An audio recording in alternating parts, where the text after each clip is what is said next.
Good evening भाई सबको, good evening. चलो जी, शुरू करें अपना लेक्चर आज का।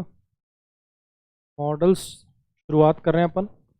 जैसा मैंने आपको पहले बताया था, वर्ब को मैं 3 पार्ट में बांट रहा हूँ। एक तो मेन वर्ब, एक मॉडल्स और एक एडवांस वर्ब। ठीक है, मेन वर्ब और मॉडल्स आपको साथ में कराए जाएंगे, एडवांस वर्ब आपको आगे कराया जाएगा। वो जो इन्फिनेटिव जेरेंट पार्टिसिपल वाला कॉन्सेप्ट होता है, जनरली बुक्स में उसको साथ ही दे देते हैं, क्योंकि उनको लॉजिकली तो पढ़ाना नहीं है, उनको सीधा सीधा रटाना है। इसके बाद ये आएगा, इसके बाद ये आएगा, और मुझे आपको उसके लॉजिक्स बताने हैं, तो उसको बिल्ड होने में थोड़ा समय लगेगा। आपका वो लेवल बिल्ड होने में थोड़ा भी टाइम लगेगा, तो एडवांस वर्ब आपको बाद में कराया जाएगा। अभी मेन वर्ब और आपका ये मॉडल्स करा रहा हूं मैं आपको।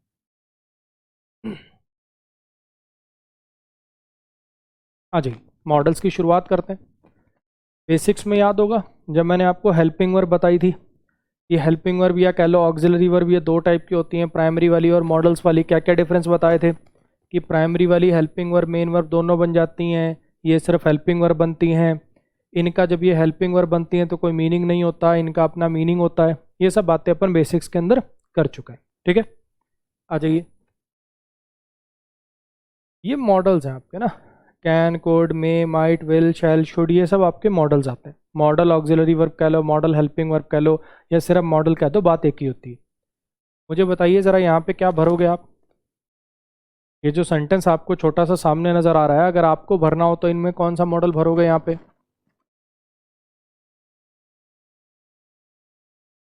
अगर मैं आपसे पूछूं कि इस सेंटेंस में कौन सा मॉडल आना चाहिए, तो क्या बोलोगे?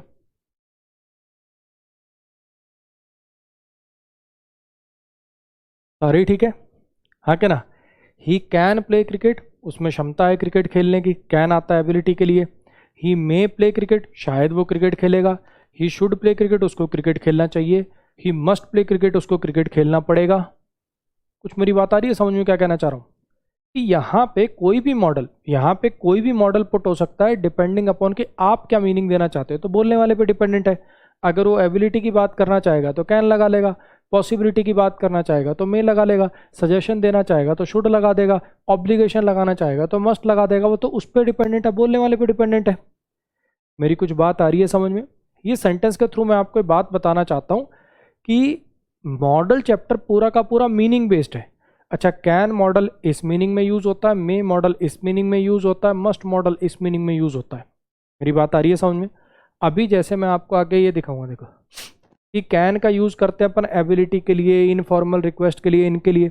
अब अगर कोई बच्चा पलट के मुझसे ये पूछ दे, अब कोई बच्चा अगर पलट के मुझसे पूछ दे कि कैन का ही क्यों यूज होता है एबिलिटी के लिए, मे का यूज क्यों नहीं होता एबिलिटी के लिए, तो ये सवाल बिल्कुल वैसा ही है कि सर एप्पल का मीनिंग सेब ही क्यों होता है, एप्पल का मीनिंग संतरा क्यों नहीं होता। मेरी बात आ रही है समझ में? तो इसका मेरे पास कोई जवाब नहीं है। अलग अलग मॉडल हैं, उनका अलग अलग मीनिंग है। जैसा जैसा मीनिंग देना होता है वैसा वैसा मॉडल अपन यूज करते हैं। बेसिकली मॉडल चैप्टर, आपका मॉडल चैप्टर में अगर मैं आपको बताऊं कि क्या पढ़ाया जाता है, तो ये पढ़ाया जाएगा। अच्छा, कैन को हम यहाँ यूज करते हैं, ऐसे मीनिंग देने हो तो कैन यूज होगा, ऐसे मीनिंग देने हो तो मे यूज होगा, ऐसे मीनिंग देने हो तो शुड यूज होगा, ऐसे मीनिंग देने हो तो ऑट टू यूज होगा। तो पूरा का पूरा चैप्टर ये मीनिंग बेस्ड है। आ रही मेरी बात समझ में? आपको सारे के सारे मॉडल्स के यूज समझने हैं। क्लियर है जी? हाँ जी, आ जाइए। कैन का यूज कहाँ पे होता है? कैन का यूज होता है एबिलिटी दिखाने के लिए कि किसी पर्सन में किसी काम को करने की क्षमता है। I can solve this question, मैं इस क्वेश्चन को सॉल्व कर सकता हूँ। आई कैन प्ले क्रिकेट, मैं क्रिकेट खेल सकता हूँ। आई कैन स्विम, मैं तैर सकता हूँ। आई कैन टीच यू, मैं तुम्हें पढ़ा सकता हूँ। आई कैन स्कोल्ड यू, मैं तुम्हें डांट सकता हूँ। आ रही बात समझ में? तो कैन मॉडल का यूज़ तब किया जाता है, कैन मॉडल का यूज़ तब किया जाता है जब किसी की एबिलिटी को शो करना हो कि हाँ इसमें इस काम को करने की क्षमता है। ठीक।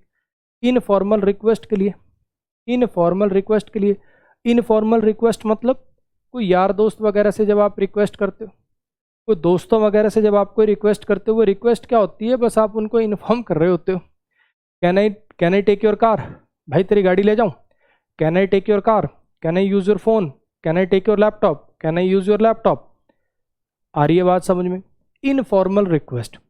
जनरली जनरली आप कोई मेल वेल किसी को डालोगे, आप अपनी कंपनी में किसी को मेल डाल रहे हो, बॉस को मेल डाल रहे हो, और कहीं वहाँ पे रिक्वेस्ट के लिए ये यूज़ नहीं होगा।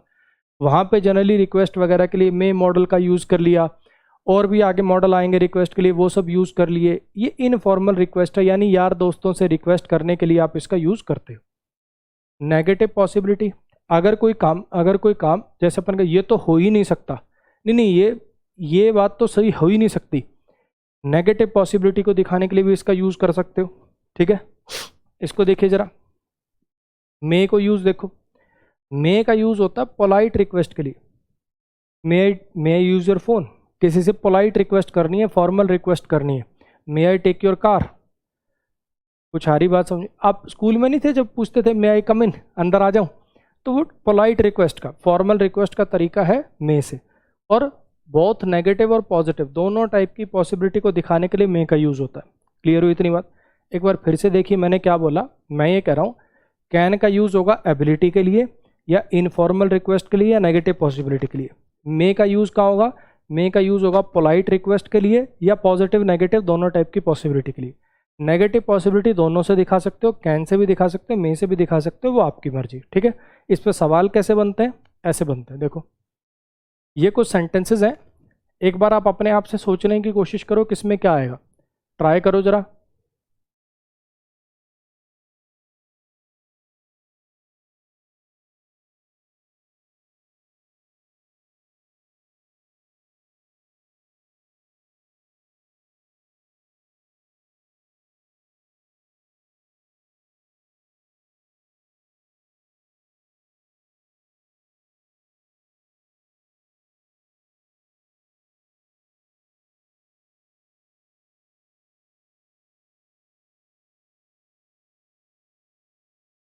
एक ट्राई आप करो, फिर मैं बताता हूँ।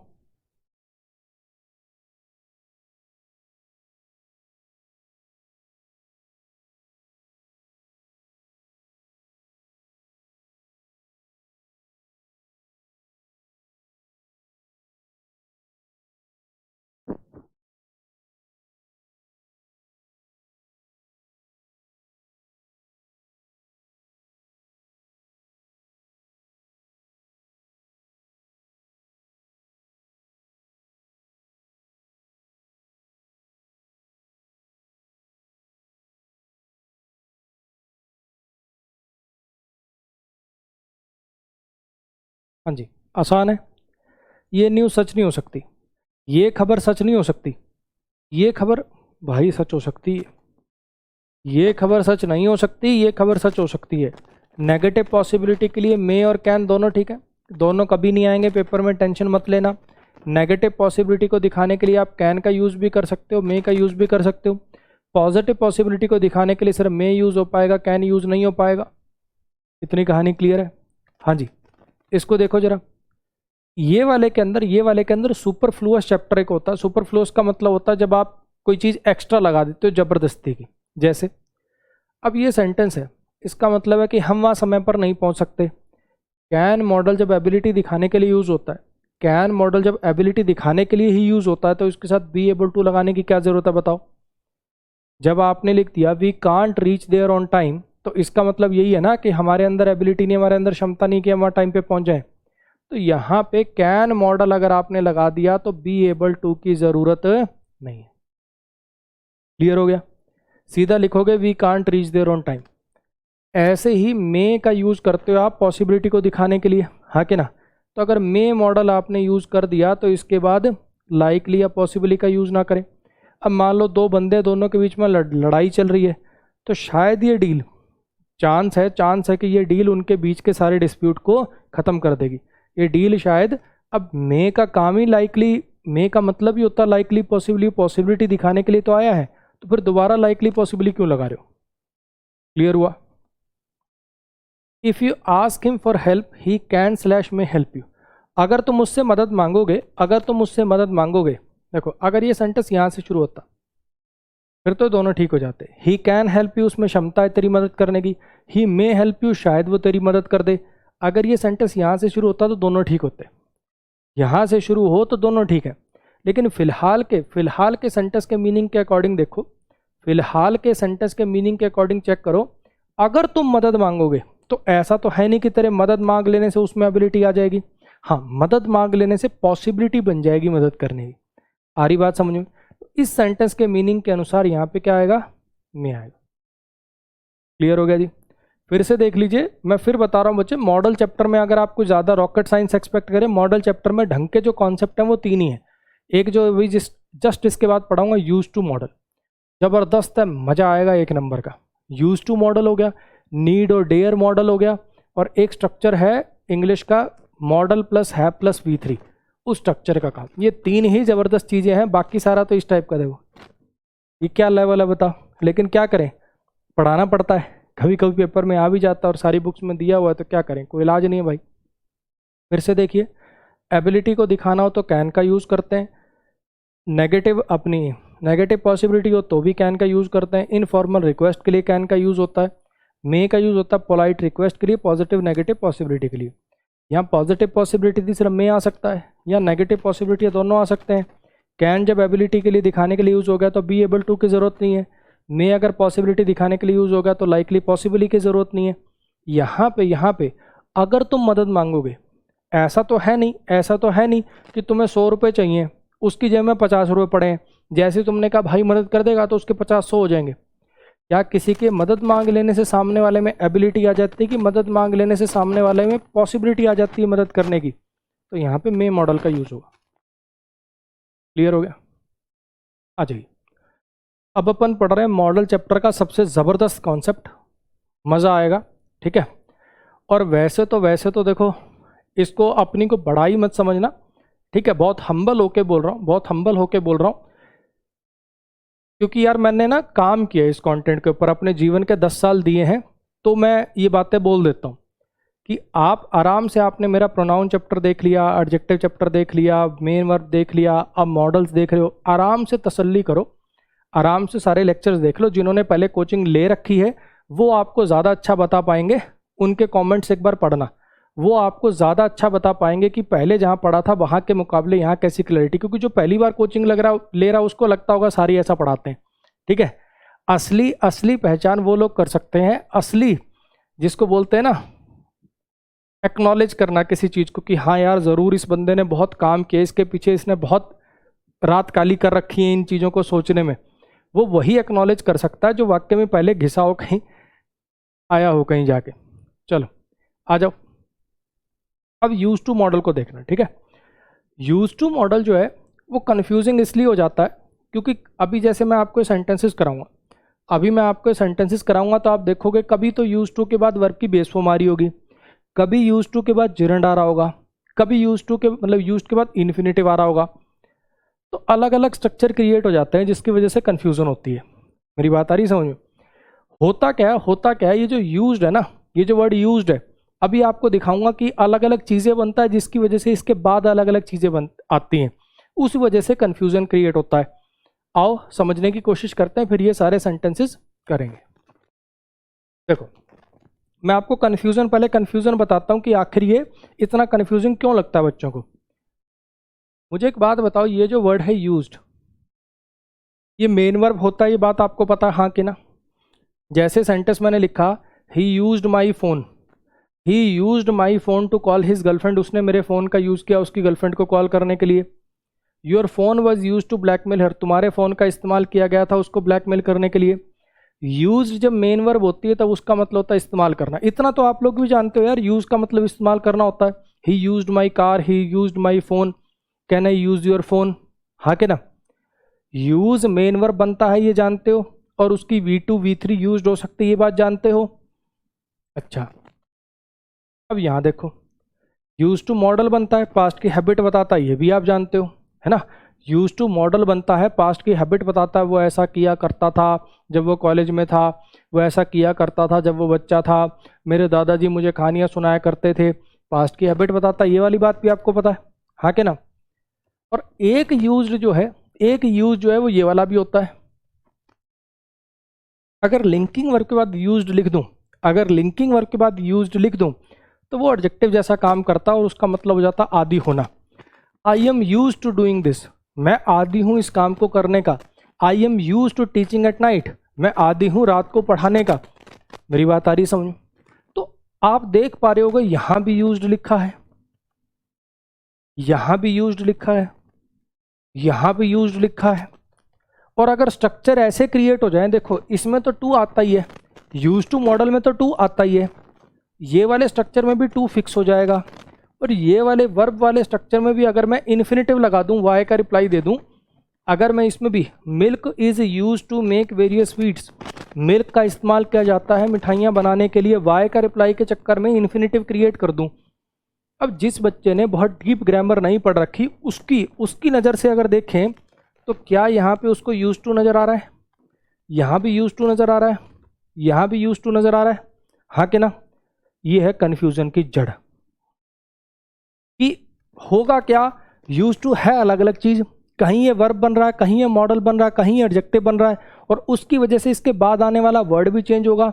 लेकिन जिस बच्चे ने ग्रामर इतनी डीप में जाके नहीं पढ़ रखी, उसको ऐसा लगेगा ये यूज टू तो पागल हो चुका है, कभी इसके बाद वर्ब की बेस फॉर्म लगती है, कभी इसके बाद जिरंड लगता है, कभी इसके बाद इन्फिनेटिव लगता है, इसने तो पागल कर रखा है। आओ इसको समझते हैं, बहुत अच्छा कॉन्सेप्ट है, बहुत अच्छा कॉन्सेप्ट है, मज़ा आएगा। आओ इसको करते हैं।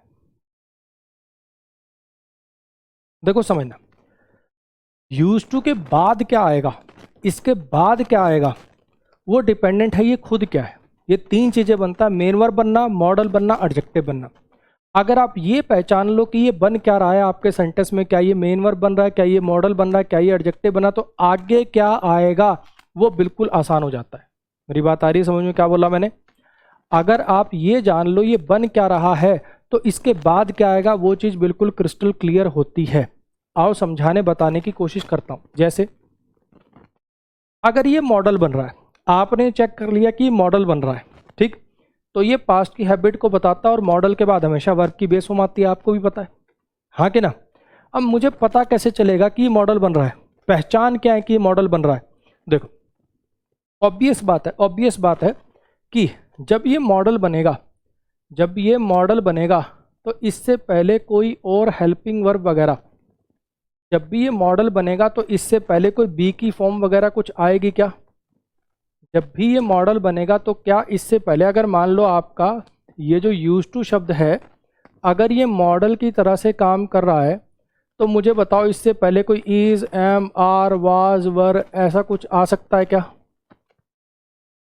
बोलो, is, am, are, was, were, be, been, ये सब अगर यूज टू मॉडल बन रहा है, क्या इससे पहले ये सब शब्द आ सकते हैं क्या?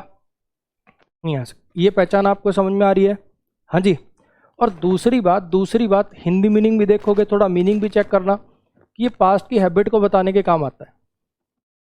ये दो इसके हिंट है, ठीक है? ये दो हिंट बहुत काम आएंगे। पहला हिंट क्या है कि अगर यूज टू मॉडल है, मॉडल तो खुद ही हेल्पिंग वर्ब होते हैं, मॉडल से पहले इज, एम, आर, वाज, वर थोड़ी आता है। ही इज कैन थोड़ी लिखते हो, he is can play cricket ऐसा लिख सकते हो क्या? मेरी बात आ रही है समझ में?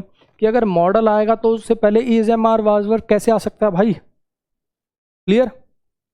अब यहां देखो, क्या यूज टू से पहले कोई is, am, are, was, were कुछ ऐसा कुछ आ रहा है? नहीं आ रहा।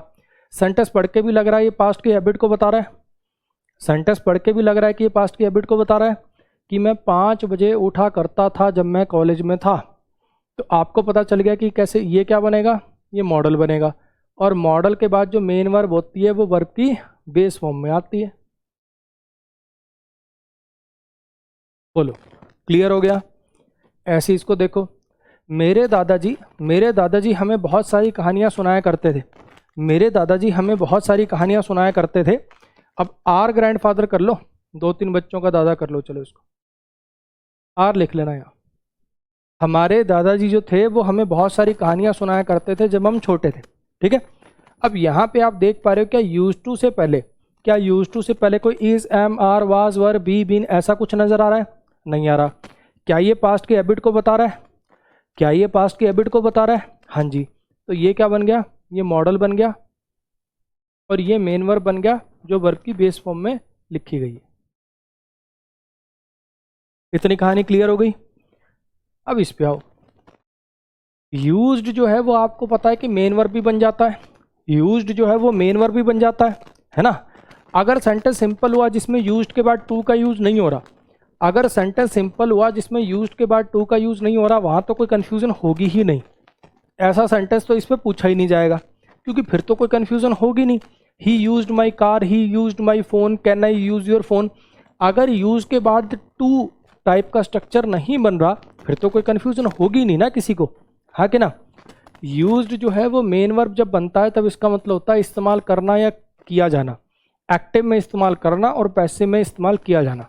कन्फ्यूज़न तब क्रिएट होगी, कन्फ्यूज़न तब क्रिएट होगी जब मैं इसको मेन वर्ब रखते हुए भी टू टाइप का स्ट्रक्चर क्रिएट कर दूं, तभी तो सारी फसाद की जड़ है क्या? सारी फसाद की जड़ ये है कि ये जो यूज्ड है इसके बाद स्ट्रक्चर अलग अलग होके इनके साथ टू लगा हुआ दिखता बच्चे को, है ये अपने आप में अलग अलग, कहीं ये मेन वर्ब है, कहीं ये मॉडल है, कहीं ये एडजेक्टिव है, लेकिन स्ट्रक्चर ऐसे क्रिएट हो गए कि सब में टू टू टू टू आने लग गया। तो बच्चा जिसने इतना डीप ग्रामर नहीं पढ़ रखी उसका दिमाग में क्या आता है, यूज टू के बाद कभी बेस फॉर्म आ रही है, यूज टू के बाद कभी कुछ आ रहा है, कभी यूज टू के बाद जिरंड आ रहे हैं, कभी बेर इन्फिनेटिव आ रहे हैं, वो परेशान होता है, हाँ कि ना। आओ समझने की कोशिश करो, एक काम करो, 30 सेकंड तुम इन दोनों सेंटेंस तीनों को तोड़ के दिखाना। इन तीनों को तोड़ना खुद से करोगे तो एक अलग ही मजा है। मैं फिर बता रहा हूँ, यूज टू मॉडल के एरर कराने मुझे आपको, अभी उसकी थ्योरी चल रही है, टेंशन ना लो। अभी थोड़ा सा ऐसे लग रहा होगा बिखरा बिखरा सा है सब कुछ, ये सब सिमट जाएगा अगले 5-7 मिनट में, सब सिमट जाएगा, आपको क्रिस्टल क्लैरिटी से समझ आएगा। एक बार आप ये तीनों लास्ट वाले तोड़ के दिखाना।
हाँ भाई, कर पाए?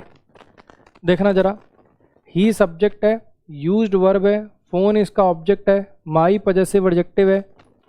ये वाला स्ट्रक्चर तो आसान है। उसने मेरे फ़ोन का यूज़ किया, उसने मेरे फ़ोन का यूज़ किया, क्यों किया? अपनी गर्लफ्रेंड को कॉल करने के लिए। ये जो यहाँ पे आपको इन्फिनेटिव नज़र आ रहा है, ये एडवर्ब के तरीके से काम कर रहा है, लेकिन अगर आपको याद हो इन्फिनेटिव जिरेंट पार्टिसिपल सेमी वर्ब होते हैं, अर्ध वर्ब होते हैं, ये बन जाएगा ऑब्जेक्ट ऑफ इन्फिनेटिव।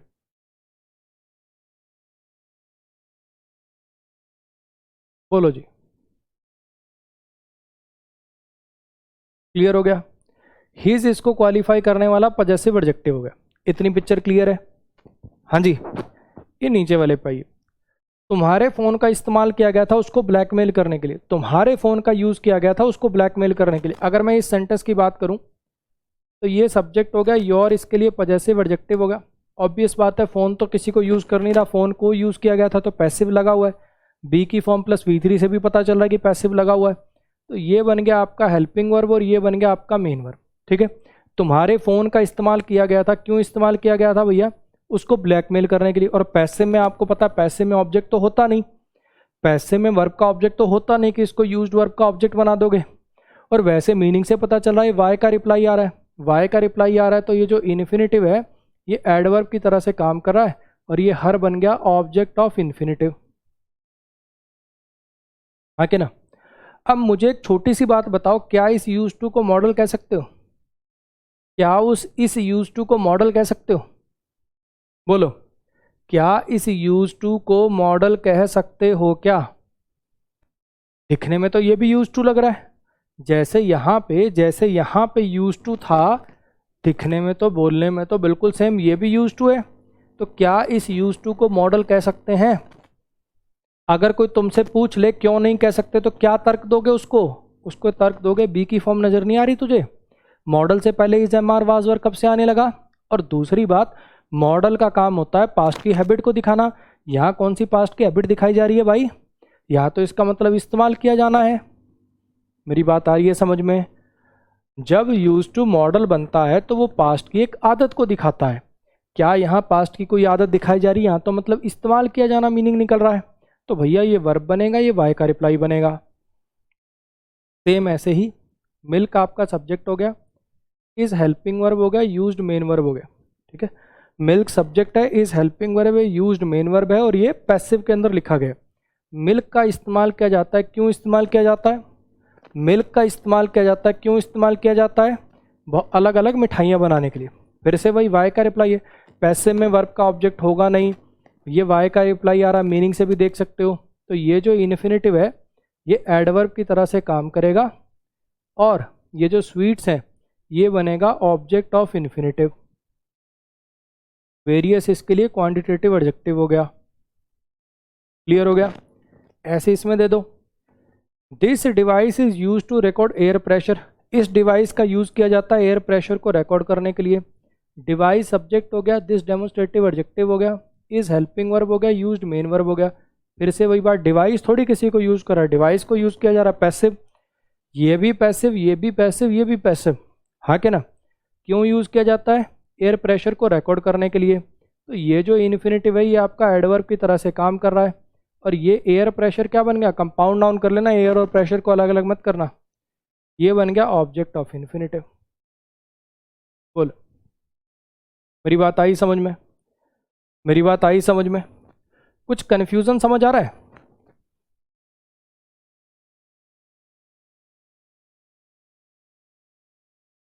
हाँ जी, कुछ कन्फ्यूजन समझ आ रहा है? होता क्या है, होता क्या है कि यहाँ पे भी यूज टू नजर आ रहा है, यहाँ पे भी यूज टू नजर आ रहा है, यहाँ पे भी यूज टू नजर आ रहा है। अब इन सब में क्या हो रहा है? यहाँ पे इन्फिनेटिव बन रहा है, यहाँ पे इन्फिनेटिव बन रहा है, हाँ के ना? और ये वाले के अंदर क्या हो रहा था? इस वाले के अंदर क्या हो रहा था? ये मॉडल बन रहा था, तो आगे क्या बन रही थी? आगे मेन वर्ब आ रही थी। जिस बच्चे को ये देखना ही नहीं आता कब ये मॉडल है कब ये मेन वर्ब है, बताओ इसमें परेशान होगा कि नहीं होगा? और इसी वजह से इस पे एरर आता है, और इसी वजह से एक कॉन्सेप्ट इतना कंफ्यूजिंग लगता है। तीसरा और देखो अभी तो और कंफ्यूज करेगा वो आपको, तीसरा और देखो अभी तो और कंफ्यूज करेगा वो आपको। इधर देखो, इस सेंटेंस को देखना जरा, he is use to working alone in the office at night. वो आदी है रात को अकेले ऑफिस में काम करने का। वो पोकर खेलने का आदी था, इसलिए उसने अपने सारे पैसे गंवा दिए। वो पोकर खेलने का आदी था, इसलिए उसने सारे पैसे गंवा दिए। वो आदी हैं हॉलीवुड मूवीज देखने के। ठीक है, अब यहाँ पे बड़े ध्यान से सुनना, ये पास्ट की हैबिट दिखाता है। यूज टू मॉडल जब बनता है तो ये पास्ट की हैबिट दिखाता है। क्या हैबिट सिर्फ पास्ट की हो सकती है, प्रेजेंट की हैबिट नहीं हो सकती? प्रेजेंट की भी तो हैबिट हो सकती है ना?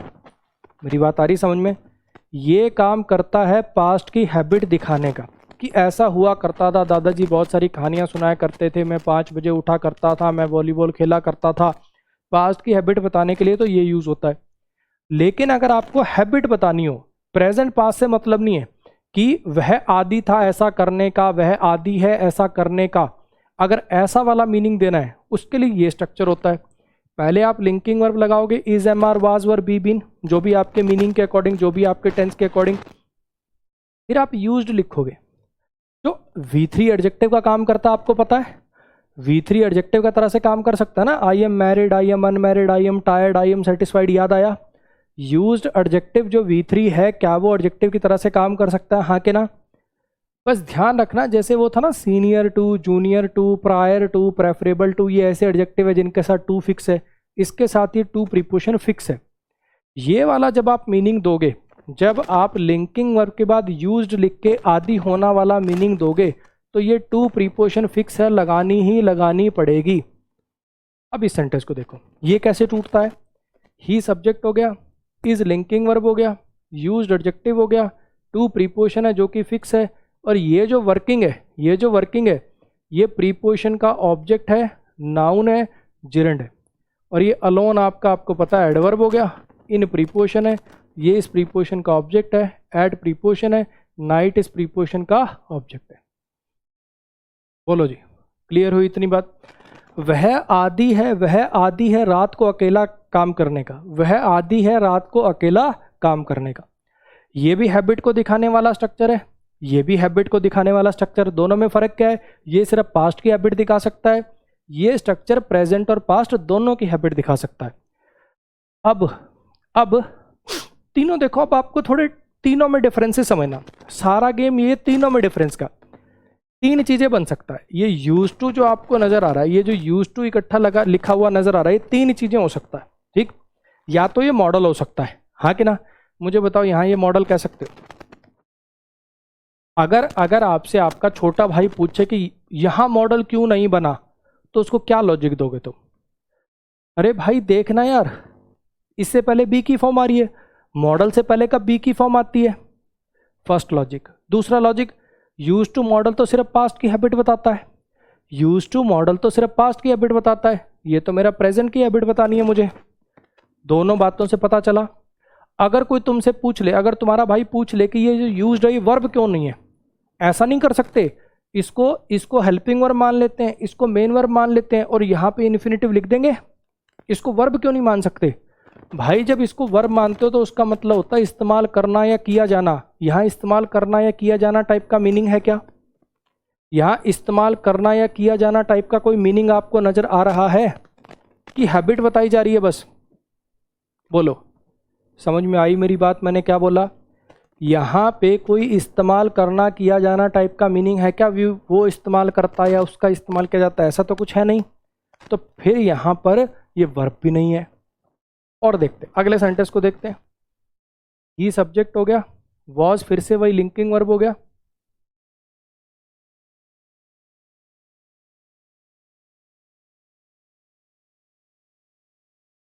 यूज्ड एडजेक्टिव हो गया जो सब्जेक्ट कॉम्प्लीमेंट की तरह से काम करेगा।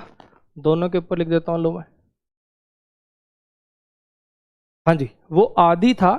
अगर आपको याद हो तो मैंने क्या कहा, अगर आप लिंकिंग वर्ब के बाद यूज्ड लिखोगे जिसका मीनिंग आदि होना निकालना चाह रहे हो, तो फिर टू प्रीपोजिशन फिक्स है, लगानी ही लगानी पड़ेगी और कोई चारा नहीं है, ये टू आएगा ही आएगा। अगर ये टू प्रीपोजिशन फिक्स है तो प्लेइंग क्या बना, ये प्रीपोजिशन का ऑब्जेक्ट बना, जिरंड बना, नाउन बना। पोकर क्या बन गया? पोकर बन गया object of gerund. Infinitive gerund participle semi verb होते हैं, अर्ध वर्ब होते हैं, अपना ऑब्जेक्ट रख सकते हैं। तो बन गया आपका कंजंक्शन, तो बन गया कंजंक्शन। ही सब्जेक्ट हो गया, लॉस्ट वर्ब हो गया, मनी इसका ऑब्जेक्ट हो गया, ऑल और हिज इसके लिए एडजेक्टिव हो गया। क्लियर हो गया? वो पोकर खेलने का आदी था, वो पोकर खेलने का आदी था, इसलिए उसने अपने सारे पैसे गवा दिए थे। वो पोकर खेलने का आदी था इसलिए उसने अपने सारे पैसे गवा दिए थे। क्या सर इस सेंटेंस को ऐसा भी लिख सकते हैं? ये तो पास्ट की हैबिट है ना सर, तो क्या इस सेंटेंस को ऐसा भी लिख सकते हैं? He used to play poker, वो पोकर खेला करता था, वो पोकर खेला करता था इसलिए उसने सारे पैसे। हाँ बच्चे लिख सकते हो, लेकिन क्या ये गलत है? नहीं। दोनों के मीनिंग में हल्का डिफरेंस अब आपको समझ आ रहा है। वो भी पास्ट की हैबिट दिखाता है और ये भी पास्ट की हैबिट दिखा सकता है, ये प्रेजेंट पास्ट दोनों की दिखा सकता है। मीनिंग में फर्क कुछ नजर आया? अगर आप लिखोगे he used to play poker, तो इसका मतलब वो पोकर खेला करता था, और he was used to playing poker, वो आदी था पोकर खेलने का। इनमें ऐसा मीनिंग का हल्का सा डिफरेंस है। पास्ट की हैबिट बताने के लिए दोनों स्ट्रक्चर यूज कर सकते हो, ये भी और यूज टू मॉडल वाला भी, लेकिन प्रेजेंट की हैबिट बताने के लिए वो वाला मॉडल वाला यूज नहीं हो सकता, ये यूज करना पड़ेगा। क्लियर? लो इस पे देखो जरा, ये सब्जेक्ट है, आर लिंकिंग वर्ब है, यूज्ड एडजेक्टिव है जो सब्जेक्ट कॉम्प्लीमेंट की तरह से काम कर गया, टू प्रीपोजिशन है जो फिक्स है, वॉचिंग क्या है, प्रीपोजिशन का ऑब्जेक्ट है, नाउन है, जिरंड है, और ये हॉलीवुड मूवीज क्या बन गया? Object of gerund. अब शायद आपको कुछ बातें समझ में आ रही होंगी। मैं एक बार आपको 30-30 सेकंड के लिए खुद का दिमाग चलाने का समय दे रहा हूँ। तीनों स्लाइड दिखाता हूँ आपको एक एक बार दोबारा। अपने दिमाग में एक अलग अलग पिक्चर बनाना, मैं अभी रिवाइज कराऊंगा पूरा, लेकिन अपने दिमाग में और आप अपने आप से पिक्चर बनाना कि ये मॉडल कब बनता है, ये मेन वर्ब कब बनता है, ये एडजेक्टिव कब बनता है, कैसे पहचानोगे आप अपने आप खुद। मैं अभी रिवाइज कराऊंगा, आप खुद एक बार देखने की कोशिश करिए, ठीक है। 30-30 सेकंड के लिए स्लाइड दोबारा दिखा रहा हूं।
हाँ जी, आ जाओ, अब मैं इसको सम अप कर देता हूँ, ठीक है।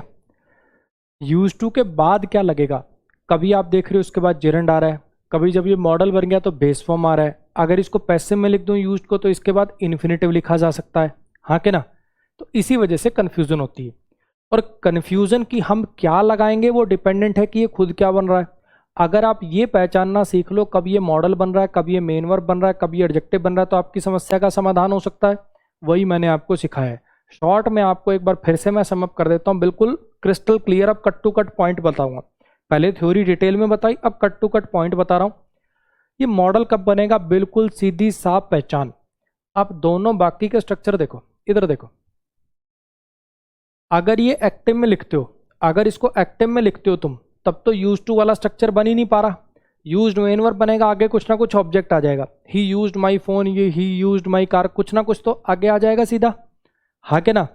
ही used my phone, he used my car, इसमें तो यूज टू का स्ट्रक्चर ही क्रिएट नहीं होगा, तो इस पे तो कोई एरर, इस स्ट्रक्चर पे तो कोई एरर आने की संभावना है नहीं।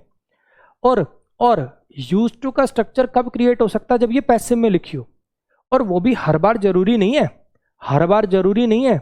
मतलब अगर आपको कंफ्यूज करने के लिए एग्जामिनर बनाना चाहेगा कि यूज टू के ऐसे स्ट्रक्चर क्रिएट करूं जिससे सामने वाला परेशान हो, तो वो कब पॉसिबल है, पैसिव में पॉसिबल है। और पैसिव में यूज से पहले क्या नजर आएगी, बी की फॉर्म, ठीक है। तो यहाँ पे मेन वर्ब वाले केस में, मेन वर्ब वाले केस में यूज टू का स्ट्रक्चर क्रिएट होने के लिए क्या यहाँ पर was were, is am are, was were, be been आपको नजर आ रही है, हाँ के ना। एक तो ये साफ साफ हिंट हो गया। दूसरा, इसका मतलब इस्तेमाल करना या किया जाना होता है, ये दो हिंट हो गए, ठीक। आप देखो यहाँ पे भी बी की फॉर्म की रिक्वायरमेंट है, और ये जो लास्ट वाला है इसमें भी बी की फॉर्म की रिक्वायरमेंट है। तो मॉडल पहचानना तो बिल्कुल आसान होगा, ये मॉडल है कि नहीं ये पहचानना बिल्कुल आसान होगा। इधर देखो, अगर इससे पहले is, am, are, was, were, be, be नहीं नजर आ रहे तो समझ जाओ कि ना ये वर्ब वाला स्ट्रक्चर बनाएगा, ना ये एडजेक्टिव वाला स्ट्रक्चर बनाएगा, मॉडल वाला स्ट्रक्चर बनाएगा, और तब ये पास्ट की हैबिट बताएगा। क्लियर हो गया। अगर आपको चेक करना है कि यूज टू आपके वाक्य में क्या बन रहा है, क्या वो मेन वर्ब के बाद इन्फिनेटिव वाला स्ट्रक्चर बना रहा है, कि वो खुद मॉडल है आगे बेस फॉर्म आएगी, कि वो एडजेक्टिव है आगे टू लगा के जिरंड वगैरह आएगा। आपको चेक करना है तो बिल्कुल आसान सी बात बताई कि अगर ये मॉडल होगा तो मॉडल से पहले is, am, are, was, were, be, been आपको नजर नहीं आएंगे। क्लियर हुआ? अब बचे इन दोनों पे। इसमें भी sir is, am, are, was, were नजर आ रहा है और इसमें भी sir is, am, are, was, were नजर आ रहा है। तो इन दोनों में अब क्या डिफरेंस है? इन दोनों में डिफरेंस है साफ साफ मीनिंग का। जब यूज्ड मेन वर्ब होता है और तब उसका पैसिव बना के आपको इन्फिनिटिव वाला स्ट्रक्चर बनाते हो, वहां उसका मतलब होता है इस्तेमाल किया जाना। हाँ कि ना? यहाँ पे क्या मतलब है इसका?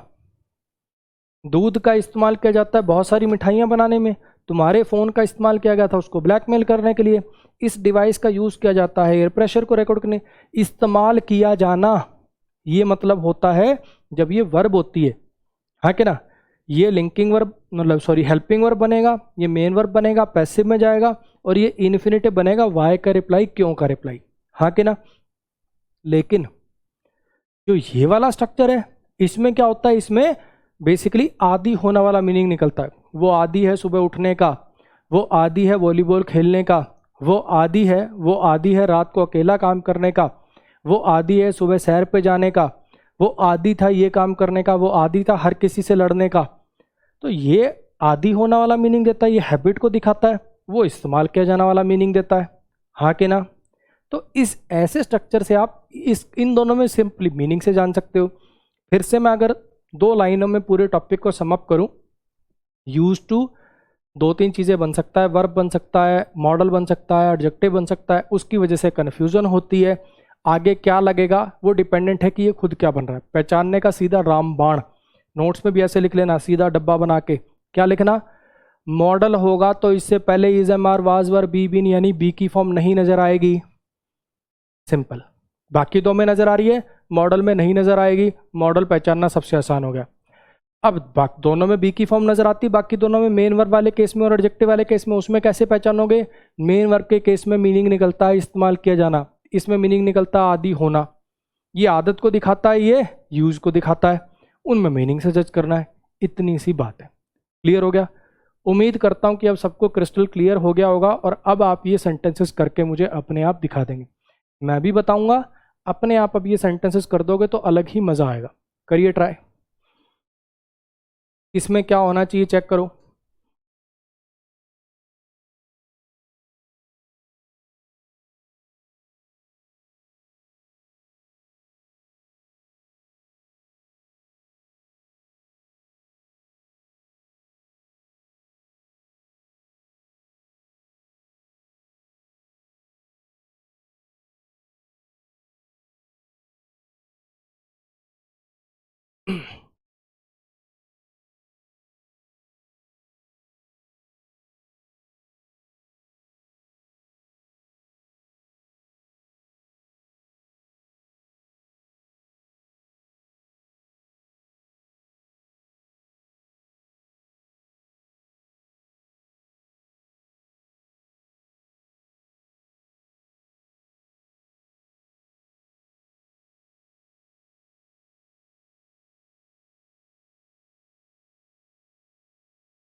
एक बार हिंट दे रहा हूं आपको, एक बार हिंट दे रहा हूं, एक चीज बता रहा हूं। ऐसे मत सोचना, ऐसे मत सोचना कि ये जो प्लेइंग लगा हुआ है इसको बेस मान के इधर कुछ चेंज करना है ना।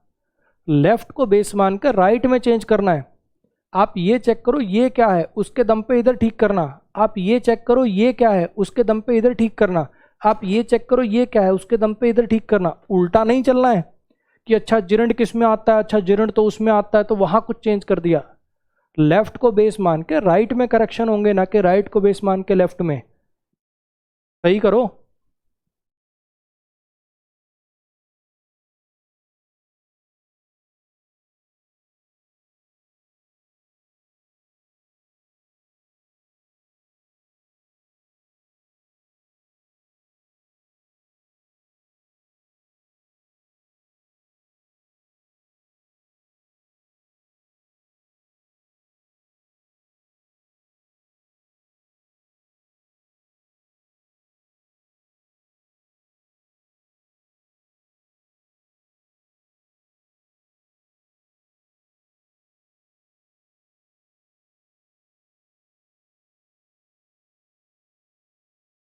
लगे हाथ ये वाले भी तीनों कर दो, फिर इकट्ठे डिस्कस कर दूंगा। लगे हाथ ये तीन भी कर दो, फिर इकट्ठे डिस्कस करेंगे, तभी मजा आएगा। इसमें फिर बता रहा हूं, इधर बेस मान के इधर करेक्शन करेंगे, ना कि इधर देख के कहीं इधर कुछ चेंज कर दो। इसको चेक करो ये क्या है, उसके दम पे इधर चेंज करो। ठीक है, करो ट्राई ये तीन भी।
हाँ जी, करें डिस्कस।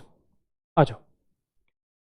अब सिंपल सा आपको ये चेक करना है कि यूज टू काम क्या कर रहा है, और उसके दम पे आगे क्या लगेगा हम अपने आप ही जान जाएंगे। या प्लेइंग आएगा कि प्ले आएगा, क्या लगेगा हम अपने आप ही जान जाएंगे। बस हमें ये चेक करना है यूज टू क्या है। बिल्कुल सिंपल सा फंडा था। क्या यूज टू से पहले आपको कोई is, am, are, was, were, be, been कुछ नजर आ रहा है? बोलो, नहीं नजर आ रहा, तो इसका मतलब ये मॉडल है। बात ही खत्म हो गई। आपको मीनिंग से भी क्लियर हो रहा है, जब मैं कॉलेज में था पास्ट की हैबिट बतानी है, वहाँ से भी क्लियर हो रहा है। तो इसका मतलब ये सब्जेक्ट बनेगा, ये आपका मॉडल बनने का काम कर देगा। और जब ये मॉडल बनता है तो इसके बाद क्या आती है? वर्ब की बेस फॉर्म आती है। ये प्ले मेन वर्ब बनेगी जो वर्ब की बेस फॉर्म के अंदर लिखी जाएगी। आगे आप कर ही लोगे, वॉलीबॉल, ऑब्जेक्ट, एवन, कंजंक्शन, ये सब आप कर ही लेते हो। ठीक है, इस पे आओ। मुझे गाड़ी की ज़रूरत नहीं है, मुझे गाड़ी की ज़रूरत नहीं है। क्यों? क्योंकि अब यहाँ पे देखो, अब इस बार इस यूज टू से पहले, इस बार इस यूज टू से पहले एम नज़र आ रहा, तो मॉडल तो ये हो नहीं सकता। अगर इससे पहले एम लगा हुआ तो मॉडल तो ये हो नहीं सकता। इतनी बात क्लियर है। अगर ये मॉडल नहीं है, अगर ये मॉडल नहीं है तो अब इसके पास दो चांस बचे। या तो ये वर्ब होगा, या तो ये वर्ब होगा, या फिर वो आदि होना वाला मीनिंग देके एडजेक्टिव होगा। यहाँ पे क्या मीनिंग यूज करोगे? मुझे गाड़ी की ज़रूरत नहीं है, मुझे गाड़ी की ज़रूरत नहीं है, आगे क्या मीनिंग? मेरा इस्तेमाल किया जाता है। आई एम यूज्ड का तो मतलब हो जाएगा मेरा इस्तेमाल किया जाता है, मेरा इस्तेमाल किया जाता है लोकल ट्रेन में ट्रैवल करने के लिए। अगर तुम इसको वर्ब कह दोगे तो इसका मतलब निकलेगा, इस मीनिंग, इसका मीनिंग होगा मेरा इस्तेमाल किया जाता है लोकल ट्रेन में ट्रैवल करने के लिए। क्या हो तुम? टिकट हो? हैं? कि रेलवे के बाथरूम का लोटा हो? क्या हो? तो ऑब्वियस बात है भाई कि यहाँ पे साफ साफ, यहाँ पे साफ साफ समझ में आ रहा है, यहाँ पे साफ साफ समझ में आ रहा है। हाँ जी, यहाँ पे साफ साफ अपने को समझ में आ रहा है कि अपने को क्या लगाना है, अपने को आदि होना वाला मीनिंग यहाँ पर देना है। तो I don't need a car, मुझे गाड़ी की ज़रूरत नहीं है, मुझे गाड़ी की ज़रूरत नहीं है क्योंकि मैं आदि हूँ। ये सब्जेक्ट बनेगा, ये लिंकिंग वर्ब बनेगा, ये एडजेक्टिव बनेगा जो सब्जेक्ट कॉम्प्लीमेंट की तरह से काम करेगा। ठीक है, I don't need a car, मुझे गाड़ी की ज़रूरत नहीं है क्योंकि मैं आदि हूँ लोकल ट्रेन में ट्रैवल करने का। मैं आदि हूँ यार, मुझे आदत हो गई है उस चीज़ की। ये सब्जेक्ट, ये लिंकिंग वर्ब, ये एडजेक्टिव। टू प्रीपोजिशन अब फिक्स है, लगानी ही लगानी पड़ेगी। और प्रीपोजिशन है तो आपको पता है कि उसके बाद ऑब्जेक्ट आएगा। ऑब्जेक्ट क्या होते हैं? नाउन या प्रोनाउन होते हैं। अब ट्रैवल को नाउन बनाने के लिए क्या करना पड़ेगा? ट्रैवलिंग करना पड़ेगा। जीर्ण बना देंगे इसको। बोलो जी, बात आई समझ में? हाँ जी। अब यहाँ पे इन आपका प्रीपोजिशन हो गया, लोकल ट्रेन से इसका ऑब्जेक्ट हो जाएगा, ये बात आपको पता ही है। इस पे आओ जरा। अब आपको पता है कि अगर यूज टू से पहले बिकम नजर आ रहा है तो बिकम तो कोई हेल्पिंग वर्ब वगैरह तो होती नहीं, सबको पता है ना कि बिकम लिंकिंग वर्ब बनेगी। बिकम कभी क्या ऐसा हो सकता है बिकम के बाद ये यूज टू आ जाए और ये मॉडल बन जाए? Is it possible? मॉडल तो खुद हेल्पिंग वर्ब होते हैं, बिकम कभी हेल्पिंग वर्ब थोड़ी बनती है, तो ऑब्वियसली मेन वर्ब है, मेन वर्ब के बाद हेल्पिंग वर्ब कैसे आ सकती है? तो 100% इसके अंदर कोई और चांस हो ही नहीं सकता। ये क्या बन रहा है? ये लिंकिंग वर्ब बन रहा है। और फिर वही बात, पैसिव तो हो नहीं सकता है ना, उसका इस्तेमाल किया गया, ऐसा तो कोई मीनिंग आ नहीं रहा। वो आदी हो गई थी वहां पैदल जाने की, वो आदी हो गई थी वहां पैदल जाने की, ये मतलब है। तो यहाँ पे यूज्ड क्या बनेगा? एडजेक्टिव बनेगा, सब्जेक्ट कॉम्प्लीमेंट बनेगा, टू प्रीपोजिशन फिक्स हो जाएगी, लगानी ही लगानी पड़ेगी, और गो काट के यहाँ पे गोइंग करना पड़ेगा, जो कि प्रीपोजिशन का ऑब्जेक्ट होगा, नाउन होगा, जिरेंड होगा। बोलो, कुछ क्लैरिटी आई? अरे कुछ क्लैरिटी आई? सिंपल सा फंडा है, यूज टू से पहले is am are was were कुछ नहीं है तो ये मॉडल है, मॉडल के बाद वर्ब की बेस फॉर्म आती है। इससे पहले is am are was were नजर आ रहा है तो ये मॉडल नहीं हो सकता, यानी या तो ये वो वर्ब वाला स्ट्रक्चर बनाएगा या एडजेक्टिव वाला। मीनिंग देख लिया मैंने, मुझे गाड़ी नहीं चाहिए क्योंकि मैं इस चीज़ का आदी हूँ, तो इसका मतलब आदी हूँ वाला मीनिंग है, तो एडजेक्टिव वाला स्ट्रक्चर बनेगा। ये linking verb, adjective, to preposition fix, आगे इसका ऑब्जेक्ट, यानी यहाँ पे जरण चाहिए। ऐसे इसके अंदर इससे पहले is am are was were तो नहीं है लेकिन बिकम तो है, बिकम तो है। अगर बिकम आ गया तो मॉडल नहीं हो सकता। तो अब दो स्ट्रक्चर बन सकते हैं, या तो पैसिव वाला यानी वर्ब वाला, और ये वर्ब वाला भी नहीं बन सकता क्योंकि वर्ब के लिए तो पैसिव के लिए तो is am are was were चाहिए, हाँ कि ना। बिकम से तो पैसिव भी नहीं बनता, उससे देख सकते हो, नहीं तो मीनिंग से देख सकते हो। इस्तेमाल किया जाने वाला मीनिंग तो है नहीं, आदि होने वाला मीनिंग है, तो ये एडजेक्टिव बनेगा, प्रीपोजिशन बनेगा, इसका ऑब्जेक्ट बनेगा। बोलो जी, क्लियर हुआ? ऐसे इसको देखते हैं, ऐसे इनको देखते हैं। अब इस बार यूज टू से पहले is am are was were आ रहा है तो ये मॉडल तो बनेगा नहीं, मॉडल तो ये हो नहीं सकता। अब दो चीज़ें बची, या तो ये वर्ब बन सकता है या फिर वो एडजेक्टिव वाला स्ट्रक्चर बना सकता है।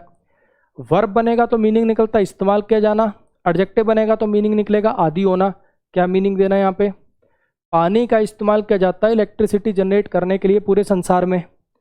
यहाँ पे आदि होना वाला मीनिंग मत कर देना, पानी आदि है इलेक्ट्रिसिटी जनरेट करने का, है ऐसे मत कर देना। पता चले तुम गिलास में पानी रखा, बिजली बन गई, बल्ब के बढ़ा दी, आह जल गया, पंखे के बढ़े, आह जल गया।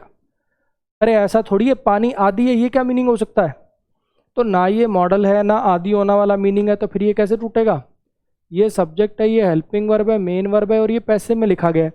पैसिव में लिखा गया तो आगे वाई का रिप्लाई दोगे, क्यों का जवाब दोगे। तो यहाँ पे क्या है, ये टू जनरेट जो इन्फिनेटिव है, ये आपका वाई का रिप्लाई देके एडवर्ब बनेगा। इलेक्ट्रिसिटी ऑब्जेक्ट ऑफ इन्फिनेटिव हो गया, और ये सेंटेंस आपका नो एरर हो गया। क्लियर हुआ? ऐसे अगर मैं इसकी बात करूं, ऐसे ही अगर मैं इसकी बात करूं, एक चीज मैं यहाँ पे और एक्स्ट्रा बता देता हूँ, एक चीज मैं यहाँ पे और एक्स्ट्रा बता देता हूँ। यहाँ पे चाहे टू जनरेट लिखा हो या फिर इन या फॉर जनरेटिंग लिखा हो, वो भी चल जाएगा। हालांकि प्रेफर यही स्ट्रक्चर होगा, प्रेफर यही स्ट्रक्चर होगा, लेकिन इन या फॉर जनरेटिंग इलेक्ट्रिसिटी भी सही है, ग्रामेटिकली ठीक है। वाई का रिप्लाई देने के लिए हम इन्फिनेटिव को प्रेफर करते हैं क्योंकि वो छोटा होता है, कंसाइज होता है, क्योंकि वो छोटा होता है या कंसाइज होता है। Even for that case noun भी लगा सकते हो आप, इन या for the generation of electricity ऐसा भी लिख सकते हो, जनरेशन ऑफ इलेक्ट्रिसिटी आप ऐसा भी लिख सकते हो। यहाँ पे तीन चीजें लिखी जा सकती हैं, water is used to generate electricity, in generating electricity या for generating electricity, in the generation of electricity या for the generation of electricity. Grammatically meaning wise सारी ठीक है, लेकिन इनमें बेस्ट ये है क्योंकि ये सबसे छोटा है, सबसे कंसाइज है, और वैसे भी पेपर में हमें नंबर मिलते हैं गलत को काट के सही लिखने के। ऑलरेडी एक सही है, सबसे छोटा है, सबसे कंसाइज है, सबसे बढ़िया है, तो इसको क्यों चेंज करेंगे। ये सेंटेंस आपका है जी नो एरर। क्लियर हो गया? मैं फिर बता रहा हूं, कहीं कुछ होते मंद बुद्धि टाइप के लोग क्या करेंगे, कुछ नहीं मतलब नोट्स बनाते वक्त पता नहीं दिमाग को कहीं डब्बे में रख देते हैं, वो इसके नोट्स बनाएगा। अतः तर ने यहाँ पर टू जनरेट को कटवा के ये करवाया है, ठीक है। ऐसे कुछ भी डिब्बा गोल नोट्स बना लेगा, फिर 4 महीने बाद जब पेपर वेपर पास आएगा फिर नोट्स रिवाइज करेगा। टू जनरेट में क्या गलत है, सही तो लग रहा है। सर को डाउट भेजते हैं, सर टू जनरेट कटवा के ये क्यों करवाया था आपने यहाँ पे।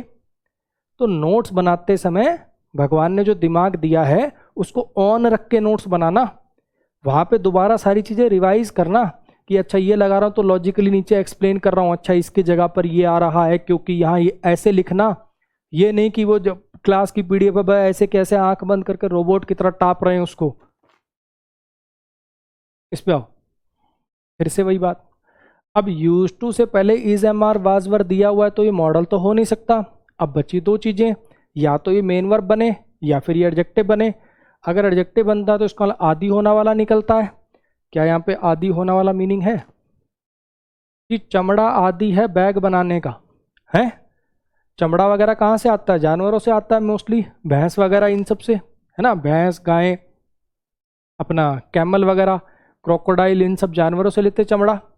अब ऐसा तो है नहीं कल रात को खूंटे से भैंस बांध के खड़ी करी थी, अब चमड़े से हमने इतने बैग वगैरह बना लिए कि चमड़ा आदि हो गया। रात को भैंस खड़ी करी, सुबह 10 बेल्ट, 15 बैग, 26 बटुए तैयार, ऐसा तो होगा नहीं। तो आदि होना वाला मीनिंग नहीं निकलेगा, यहाँ मीनिंग निकलेगा इस्तेमाल किया जाना वाला, कि लेदर का इस्तेमाल किया जाता है ये सब चीज़ें बनाने में। तो लेदर क्या हो गया, सब्जेक्ट हो गया, इज हेल्पिंग वर्ब हो गया, यूज्ड मेन वर्ब हो गया। लेदर का इस्तेमाल किया जाता है, क्यों इस्तेमाल किया जाता है, ये सब चीज़ें बनाने में। तो यहाँ पर हमें इन्फिनेटिव चाहिए था, इन्फिनेटिव चाहिए था तो यहाँ पे क्या लिखोगे, टू मेक लिखोगे।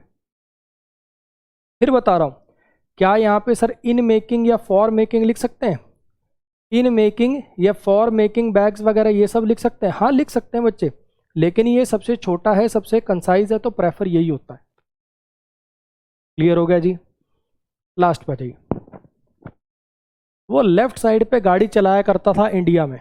अब यूज टू है, इससे पहले कोई is am are was were नहीं है तो ये मॉडल है। मॉडल है तो इसके बाद वर्ब की बेस फॉर्म आएगी, पास्ट के हैबिट को दिखाएगा। वर्ब की बेस फॉर्म इसमें लिखी हुई है क्या, ना। वर्ब की बेस फॉर्म इसमें लिखी हुई है क्या, ना। तो सिर्फ पहले के दम पे हमने ये दो तो बाहर कर लिए।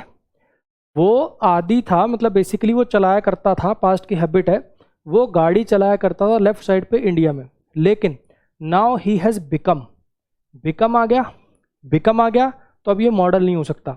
मॉडल नहीं हो सकता तो इसके बाद बेस फॉर्म नहीं आएगी। यानी यानी ये जो अपना ड्राइविंग है, सॉरी ये जो आपका ड्राइव है ये तो आ नहीं पाएगा। और सोच लो, बिकम क्या बन गया, लिंकिंग वर्ब का काम करेगा, आदि होना वाला मीनिंग देगा यूज्ड यहाँ पे। वो वहाँ पे इंडिया में लेफ्ट में गाड़ी चलाया करता था, लेकिन अब वो आदि, फिर वो आदि हो गया था इस काम का। बिकम आपकी लिंकिंग वर्ब बन जाएगी, ये आपका एडजेक्टिव बन जाएगा, ये प्रीपोजिशन है जो फिक्स है। यहाँ पे फिर आपको ऑब्जेक्ट देना पड़ेगा तो जेरेंड बनाना पड़ेगा, ड्राइविंग करना पड़ेगा। यानी आपका सही ऑप्शन आ गया जी, सी।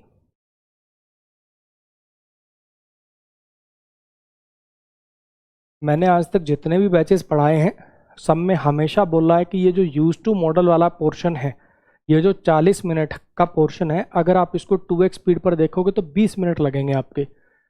एक बार इसको नोट्स बनाते समय दोबारा प्ले कर लेना पूरे को। अच्छा कॉन्सेप्ट है, हालांकि मैंने इसको बहुत सिंप्लीफाई कर दिया है काफ़ी ओवर द ईयर्स। धीरे धीरे पहले कैसे पढ़ाता था, पहले कुछ मुश्किल सेंटेंस डालता ही नहीं था। ओवर द ईयर्स धीरे धीरे धीरे धीरे मैंने इसको रिफाइन करते करते करते करते बहुत ईजी कर दिया आप लोगों के लिए। लेकिन फिर भी थोड़ा अच्छा कॉन्सेप्ट है। 2x स्पीड पर आपके 20 मिनट खर्च होंगे, इसको ज़रूर देख लीजिएगा, ठीक है। अभी 2 मिनट का ब्रेक है, फिर आगे शुरू करते हैं।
आ जाइए,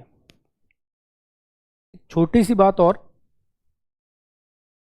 ये वाला जो स्ट्रक्चर है ना, ये वाला जिसमें लिंकिंग वर्ब होता है, आगे यूज आता है, जब ये टू प्रीपोजिशन फिक्स होती है तो हमेशा जरूरी नहीं कि इसके बाद जेरेंडी आए, ठीक है, नॉर्मल नाउन भी आ सकता है। अगर मैं यहाँ पे ऐसा कह दूं he is use to cocaine, तो कोकेन का आदि है ना, तो ही इज यूज टू के बाद जरूरी नहीं कि सिर्फ जेरेंडी आए, नॉर्मल नाउन भी आ सकते हैं। क्लियर होगी इतनी बात? लेकिन जनरली आपको 99% आपको जिरंड नजर आएंगे, लेकिन पत्थर की लकीर नहीं है, इसके बाद आपको नॉर्मल नाउन भी नजर आ सकता है। पेपर वेपर में आपको 99% जिरंड ही नजर आएगा। चलिए जी, अब आगे मॉडल्स को देखते हैं। कुड हो गया, माइट हो गया, वुड हो गया, इनको देखने की कोशिश करते हैं, इनको कहाँ कहाँ यूज किया जाता है। कुड का यूज करते हो आप पोलाइट रिक्वेस्ट के लिए, जैसे मे यूज होता था ना वैसे ही, है ना। कुड यू हेल्प मी, क्या आप मेरी मदद कर देंगे। Could you get a side, क्या आप थोड़ा सा साइड हो सकते हैं। तो कुड का यूज भी पोलाइट रिक्वेस्ट के लिए होता है, मे का यूज भी पोलाइट रिक्वेस्ट के लिए होता है। ये पोलाइट रिक्वेस्ट वाले पे इसलिए एरर भी नहीं आ पाता। ऐसे आगे एक आपको ये देखो, वुड में पोलाइट रिक्वेस्ट लिखा हुआ है, would you please help me. तो यहाँ पे कुड हो गया, वुड हो गया, मे हो गया, सारी रिक्वेस्ट के लिए यूज होते हैं, तो इसलिए इन पे कोई सवाल आता भी नहीं। ठीक, अच्छा, अब यहाँ पे आप देख रहे हो रिमोट पॉसिबिलिटी। रिमोट पॉसिबिलिटी माने ना के बराबर पॉसिबिलिटी। यहाँ पे लिखा हुआ लेस पॉसिबिलिटी, है ना, इस पे भी कोई सवाल बन नहीं पाता। हालांकि आपकी नॉलेज के लिए मैं बता देता हूँ, इस वाले यूज पे भी सवाल बन नहीं पाता, लेकिन हालांकि मैं आपकी नॉलेज के लिए बता देता हूँ। देखो है क्या, एग्जाम्पल से समझो। मान लो आपके पास मम्मी का फोन आया कि हमारे यहाँ तो बारिश हो रही है बेटा, तेरे वहाँ पे क्या सीन चल रहा है, तेरे वहाँ पे कैसा मौसम है। तो अब मान लो आपने खिड़की से बाहर ऐसे मुंह निकाला, सिचुएशन नंबर वन, भयंकर काले बादल हो रखे हैं, मॉनसून का महीना चल रहा है ना, भयंकर काले बादल हो रखे हैं, मॉनसून का महीना चल रहा है, तो ऑब्वियस चांस है कि बरसात होगी। सबसे ज़्यादा प्रोबेबिलिटी होती है विल में, लगभग पक्का ही होता है। विल आप तब लगाते हो जब फ्यूचर का कोई एक्शन लगभग 100% फिक्स होता है। सिचुएशन नंबर टू, हल्के हल्के से काले बादल हैं, मॉनसून का महीना चल रहा है, काफ़ी चांस है 80% के आसपास की बरसात हो जाएगी। आसमान एकदम साफ है, लेकिन मॉनसून का महीना चल रहा है। हो जाती है कई बार ऐसे रैंडम बारिश भी हो जाती है, एकदम से पहले आसमान साफ लग रहा होता है।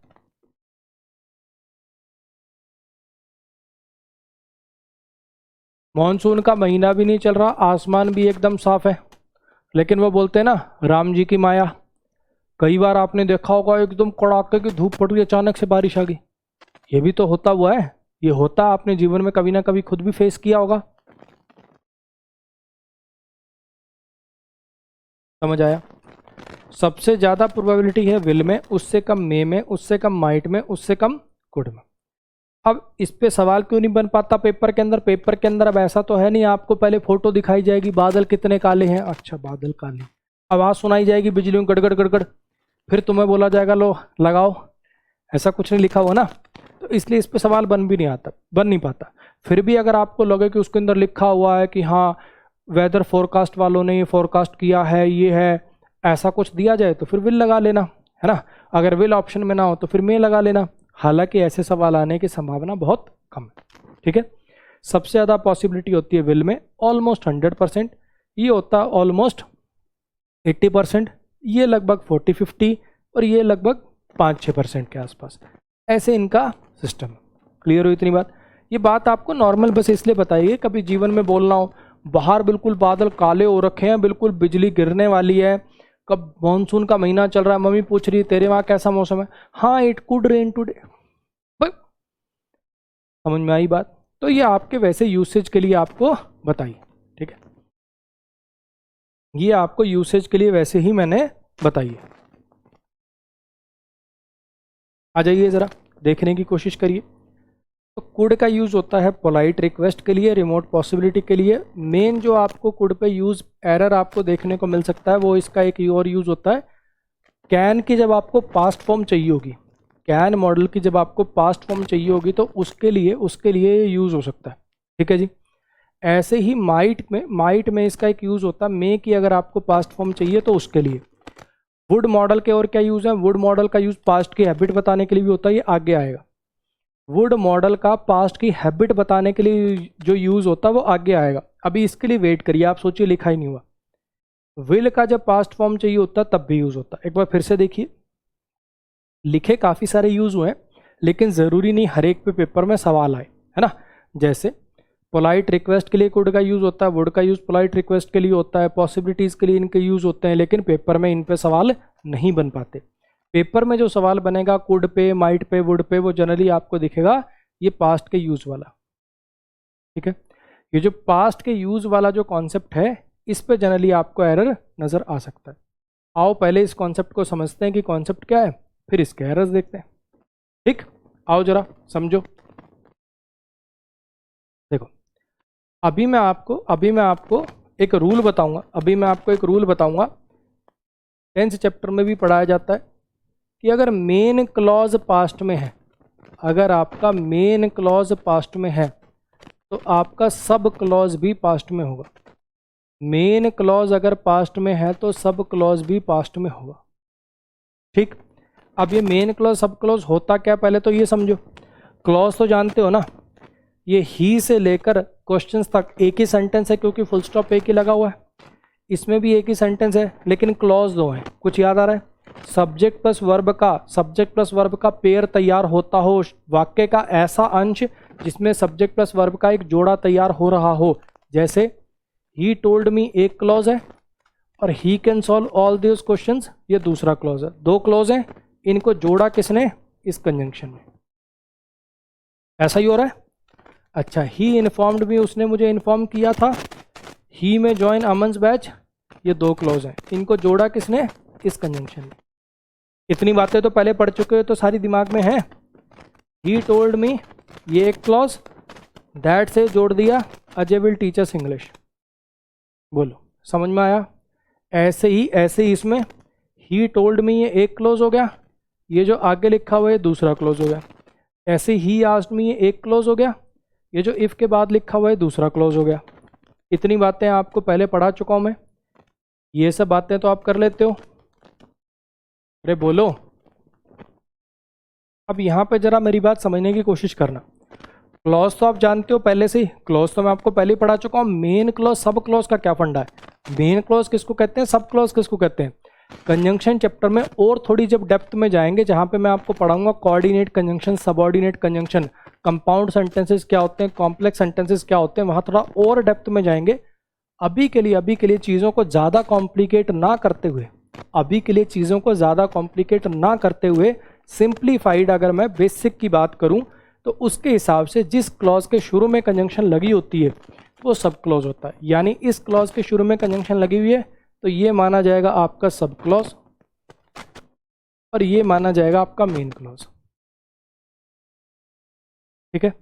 जिस क्लॉज के शुरू में कंजंक्शन लगी होती है, वो सब क्लॉज होता है और दूसरा वाला माना जाता है जी मेन क्लॉज।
हाँ जी, क्या बताया मैंने आपको ये बोला कि यहाँ पे ही से लेकर क्वेश्चंस तक सेंटेंस कितने, सेंटेंस तो एक ही है लेकिन दो क्लोज हैं। सब्जेक्ट प्लस वर्ब का जोड़ा तैयार हो रहा है। देखो ही सब्जेक्ट है, टोल्ड वर्ब है, ही सब्जेक्ट है, सॉल्व वर्ब है। तो सेंटेंस का आपको अलग अलग चमक के दिख रहा होगा। आपको क्या दिख नहीं रहा कि ही टोल्ड मी एक साथ है और he can solve all these questions ये एक साथ है, ही इन्फॉर्म्ड मी एक साथ है और ही में ज्वाइन अमन्स बैच ये एक साथ है। तो ऐसा सब्जेक्ट प्लस वर्ब का ऐसा अलग सा जो आपको पेयर दिखाई दे रहा हो, ऐसा शब्दों का समूह दिखाई दे रहा हो जो आपको खुद से फील हो रहा है कि अलग है, और उसमें सब्जेक्ट प्लस वर्ब का इंडिविजुअल पेयर भी बन रहा हो, तो समझ जाना कि वो एक क्लॉज है। क्लियर हो इतनी बात? हाँ जी। तो यहाँ पे आप देख पा रहे हो कि यहाँ पे दो क्लॉज है। इन दो क्लॉज को जोड़ा किसने? इस कंजंक्शन ने। ठीक, मेन क्लॉज सब क्लॉज कैसे देखते हैं? जिस क्लॉज के साथ कंजंक्शन आती है उसे सब क्लॉज कहते हैं, दूसरे को मेन क्लॉज कहते हैं।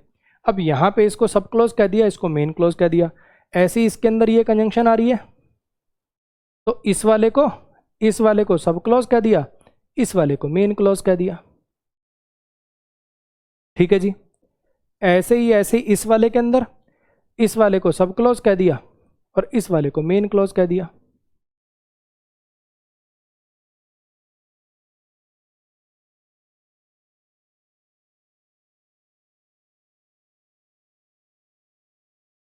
ऐसे ही इस वाले के अंदर इसको मेन क्लॉज कह दिया और इसको सब क्लॉज कह दिया। अभी इसके लॉजिक पे आऊंगा, टेंशन मत लो। अभी तो किताब में जैसे रूल लिखा होता मैंने आपको वही बताया। किताब में आपको रूल लिखा मिलेगा कि मेन क्लॉज पास्ट में है तो सब क्लॉज को पास्ट में कर दो। किताबों में आपको रूल लिखा मिलेगा, ये 10th चैप्टर का रूल है, लेकिन इसके अंदर मॉडल का कैसे यूज होता है, मॉडल चैप्टर से कैसे रिलेटेड, अभी आपको समझ में आएगा। ये रूल है जी 10th चैप्टर का। ठीक, ये रूल है जी 10th चैप्टर का। मेन क्लॉज पास्ट में है तो सब क्लॉज पास्ट में जाएगा। ठीक, क्लियर हो गया इतनी बात? हाँ जी। अब यहाँ पे जनरली बुक्स में तो सीधा रटाया जाता है कि अच्छा देखो मेन क्लॉज पास्ट में दिख रहा है, टोल्ड इन्फॉर्म्ड ये तो इधर पास्ट आएगा, कैन की जगह कुड कर दो, मे की जगह वाइट कर दो, मे की जगह माइट कर दो, विल की जगह वुड कर दो, ऐसे कर दो। क्लियर हो इतनी बात? लेकिन हमें तो समझना है ऐसा क्यों हो रहा है। और मैं आपको इसके पीछे का लॉजिक बताता हूँ कि ये रूल क्यों बना, मेन क्लोज पास्ट तो सब क्लोज पास्ट। आपने 9वीं 10वीं 11वीं 12वीं क्लास के अंदर एक टॉपिक पढ़ा था डायरेक्ट इनडायरेक्ट, जिसको नरेशन भी बोलते हैं, है ना। ऐसे सवाल आता था, Mohan's father said to him I have donated all my money. उसको आप ऐसे कन्वर्ट कर देते थे, Mohan's father told him that he had donated all his money. क्यों करते थे ऐसा? कभी सोचा कि रट के किया आज तक? हैव टोल्ड प्रेजेंट परफेक्ट को पास्ट परफेक्ट कर देना, सब्जेक्ट आई जो है फर्स्ट पर्सन है, सब्जेक्ट के अनुसार मोहन्स फादर के अनुसार ही में चेंज हो गया, माई जो है फर्स्ट पर्सन को रेफर कर रहा है, सब्जेक्ट के अनुसार हिज में चेंज हो गया। ऐसे रट के करते थे कि कभी लॉजिकली सोचा भी कि इसको मैं ये क्यों कर रहा हूं। समझो मेरी बात। वो बोलते हैं डायरेक्ट स्पीच, यानी जैसा किसी ने बोला आपने एग्जैक्ट वैसा ही किसी और को बताया। समझना बड़े ध्यान से। मोहन के पिताजी हैं जो मोहन को कुछ कह रहे हैं, ठीक है। ये जो हैं ये मोहन के फादर हैं और ये मोहन है, ठीक। ये मोहन को कुछ कह रहे हैं, ठीक। मोहन के पिताजी ने मोहन को बोला, मोहन यहाँ खड़ा है, मोहन के पिताजी यहाँ खड़े, उन्होंने बोला मैं अपने सारे पैसे डोनेट कर चुका हूँ। अब मान लो मोहन बहुत निकम्मा है, स्कूल से भी पास नहीं हो रहा, ढंग से पढ़ता लिखता नहीं है, उसको ऐसा लग रहा पिताजी के पास खूब पैसा, मैं पढ़ के क्या करूँगा। तो उसके पिताजी उसको थोड़ा सा डराने के लिए उसको कह रहे हैं कि भैया देख मेरे भरोसे मत रह, खुद का जीवन में कुछ कर, मैं अपने सारे पैसे डोनेट कर चुका हूँ। क्लियर? अब ये बात आपने सुन ली, आप मोहन औरों के पड़ोसी हो, ये बात आपने सुन ली, ठीक। आप 2 दिन बाद अपने दोस्त से किसी से मिले और उसके सामने ये बात बता रहे हो। अब आपने ये बात जो है, आपने ये जो बात है, इन दोनों की जो कन्वर्सेशन हुई, ये बात आपने सुन ली थी। अब इन दोनों की कन्वर्सेशन आप किसी और को जाके बता रहे हो, ठीक है। इन दोनों की जो कन्वर्सेशन है वो आप जाके किसी और को बता रहे हो, ठीक है। ये आप हो, यानी ये बोलने वाला, जिसने इस सेंटेंस को बोला है ना, जिसने इस सेंटेंस को बोला वो है ये है स्पीकर, और ये है जो इस सेंटेंस को सुनेगा, लिसनर, ठीक। इस बंदे के पास दो चॉइस हैं, या तो ये मोहन के पापा ने जो वर्ड बोले एग्जैक्ट वही वर्ड बोलते। ये क्या कहेगा, ये ऐसे बोलेगा, Mohan's father said to him, Mohan के पिताजी ने उसको कहा, I have donated all my money. अगर ये ऐसे बोलेगा तो इसको बोला जाएगा इसने इसको ये बात डायरेक्ट स्पीच में बोली। डायरेक्ट स्पीच यानी जो ओरिजिनल स्पीकर ने जो वर्ड यूज किए थे एग्जैक्ट वही वर्ड यूज कर देना। या ये ऐसे ना करके कि मोहन ऐसे, या तो देखो ये बंदा देखो कैसे बता सकता है इसको ये बात, मेरे को पता यार, मैं सुन रहा था, मोहन के पापा ने उसको कहा मैंने अपने सारे पैसे डोनेट कर दिए। अगर ये ऐसे बोले मैंने अपने सारे पैसे डोनेट कर दिए, अब ये खुद मोहन का पापा तो है नहीं, यानी मोहन के पिताजी के एग्जैक्ट शब्द यूज करेगा तो ये डायरेक्ट स्पीच होगा, तब ये ऐसे इन्वर्टेड कॉमा में लिखा जाता है। ये ऐसे भी तो कह सकता है, यार मोहन के पापा उसको कह रहे थे कि उन्होंने ना उनके सारे पैसे डोनेट कर दिए। मोहन के पापा उसको कह रहे थे उन्होंने उनके सारे पैसे डोनेट कर दिए। इस बार इसने मोहन के पिताजी के लिए जो वर्ड यूज, मोहन के पापा ने जब बोला था तो खुद के लिए आई बोला था, मैंने अपने सारे पैसे, मैंने ना यूज करके इसने कहा उन्होंने, और मेरे पैसे ना यूज करके इसने कहा उनके पैसे, तो इसको बोलते हैं इनडायरेक्ट स्पीच। मेरी बात आई समझ में? हाँ जी, ये है डायरेक्ट स्पीच, यानी जैसा ऑथर ने बोला एग्जैक्ट आपने वैसा ही बोल दिया। यह है इनडायरेक्ट स्पीच, यानी उनकी कही गई बात को अपने शब्दों में मॉडिफाई करके बोलना। कुछ समझ आया? अब देखो होता क्या है, अब चेंज क्यों हो रहा है। अब आपको शायद थोड़ा थोड़ा दिमाग चला होगा, मोहन के पापा ने तो खुद के लिए आई बोला था, अब ये मोहन का पापा तो है नहीं, तो मोहन के पापा को रेफर करने के लिए ही का यूज किया, हाँ के ना। अब ये इसके पैसे तो है नहीं, तो माई मनी तो कह नहीं सकता, मोहन के पापा की मनी कहना है तो हिज मनी हो गया। और एक बात बताओ, अब ये मोहन के पापा ने इसको बात मान लो मंडे को बोली, तुम 2 दिन बाद मिले अपने दोस्त, अरे मोहन के पापा कह रहे थे, तो अगर वो जो कह रहे थे वो भी तो पास्ट हो गया, जो वो कह रहे थे, जो बात उन्होंने बोली थी वो भी तो पास्ट हो गई है, अब वो प्रेजेंट कैसे रह सकती है? तो ऑब्वियस बात है फिर इसको भी पास्ट में लिखना पड़ेगा, हाँ के ना। तो जो भी टेंस हो, यहाँ प्रेजेंट परफेक्ट हो तो पास्ट परफेक्ट कर देते हैं, प्रेजेंट कॉन्टिन्यूस हो तो पास्ट कॉन्टिन्यूस करते हैं, यानी उसका पास्ट वर्जन, क्योंकि ये घटना हो चुकी होने के बाद ही तो किसी को जाके बता सकते हो, अरे हाँ के ना, वो ऐसा कह रहा था, वो ऐसा बोल रहा था, वो ऐसा पूछ रहा था, ये काम हो चुका होने के बाद ही तो जाके किसी को बता रहे हो, तो ऑब्वियस बात है इसका पास्ट वर्जन लिखना पड़ेगा, हाँ कि ना। जो भी यहाँ टेंस होगा उसका पास्ट वर्जन यहाँ उतारना पड़ेगा, इसलिए पास्ट परफेक्ट में आता है। तो जो रूल आज तक आपने रटा था कि मेन क्लोज पास्ट हो तो सब क्लोज को पास्ट करते हैं, उसका लॉजिक ये है कि भैया आप कहते हो उसने ऐसा बोला था, उसने ऐसा पूछा था, उसने ऐसा कहा था, तो जो बोला था, जो कहा था, जो पूछा था वो भी तो पास्ट हो गया ना, तो उसको पास्ट टेंस में लिखोगे कि नहीं लिखोगे? ऐसा कैसे कर सकते हो, उसने ऐसा बोला था, इसको पास्ट कर दूं और इसको प्रेजेंट कर दूं, कैसे कर पाओगे? समझ आया? आ जाओ।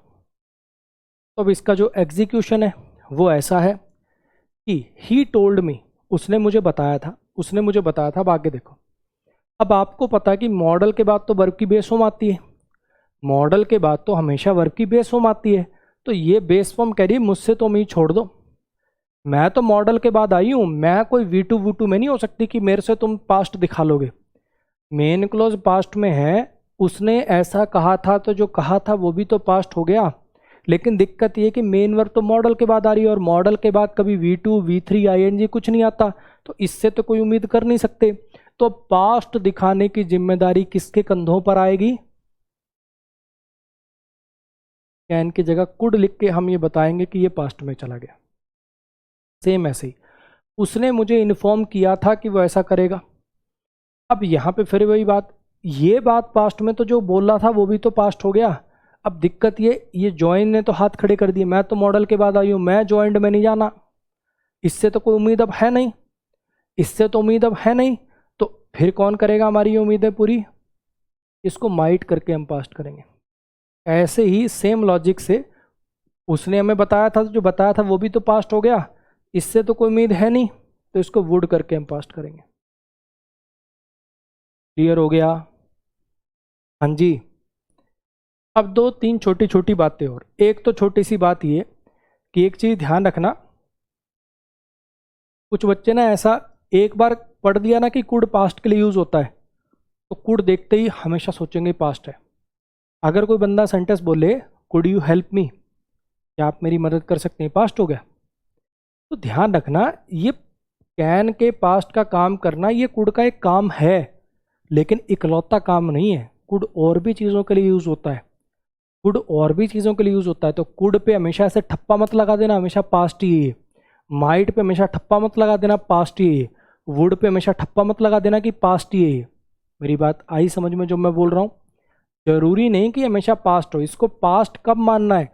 अगर मेन क्लॉज पास्ट में हो फिर इसको कुड यूज कर रखा हो, माइट यूज कर रखा हो, वुड यूज कर रखा हो, फिर समझना पास्ट, हमेशा पास्ट नहीं कहना। पहली बात, इन दोनों सेंटेंसेस को देखो जरा।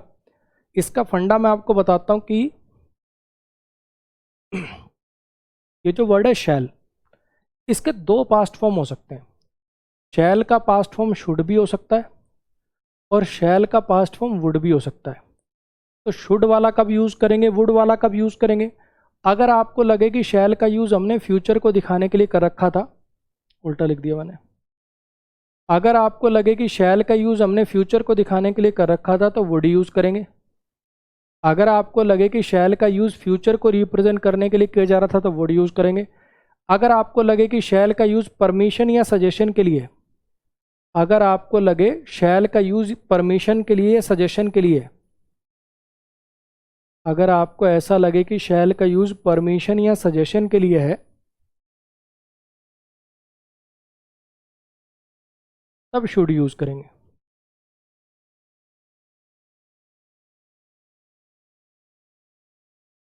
ठीक है, करो जरा ये दो सेंटेंस, किस में ये शुड में चेंज होगा, किस में वुड में चेंज होगा, बताओ। टेंशन मत लो, बस 5 मिनट की क्लास बची है, हिम्मत मत हारो, करो।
हाँ जी,